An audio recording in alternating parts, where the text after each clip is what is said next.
এখানে যশোর রূপদিয়া এখানে auto bricks এখানে প্রায় 2000 ফিট লম্বা এই পুরো শেডটা 5টা 55 মিনিটে আগুন লাগে আমরা সংবাদ পাই। তো সংবাদ পাওয়ার সাথে সাথে আমরা 4টা ইউনিট একসাথে মুভ করে, যেহেতু এটা 2000 ফিট লম্বা একটা বিশাল শেড এখানে।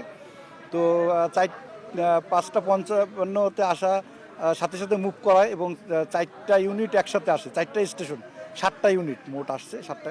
তো সবাই একসাথে আগুনে আমরা নির্বাপনের চেষ্টা করি। তো এটা আগুনটা বেগ পেতে হয়েছে যেগুলো চুল্লি জ্বলছে এবং এটা কারেন্টে বিদ্যুতে ইটটা পড়ে, সুতরাং এটা আগুনটা খুব দ্রুত ছড়িয়ে পড়ে।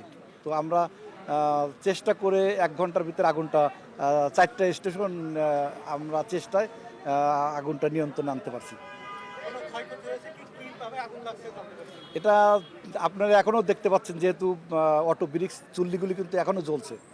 তো আগুনটা চুল্লি থেকেই সূত্রপাত হয় এবং পুরো শেডটা যেহেতু বিদ্যুতের আগুন, পুরো শেডটা 2000 ফিট একসাথে জ্বলে ওঠে এইটা।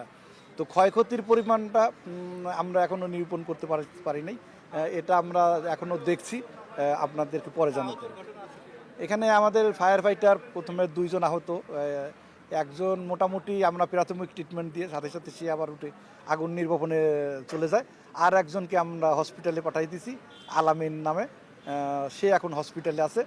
সে পায়ে এবং কোমরে ইনজুর্ড, ব্যথা পেয়েছে, দাঁড়াইতে পারছে না, সে এখন হসপিটালে আছে।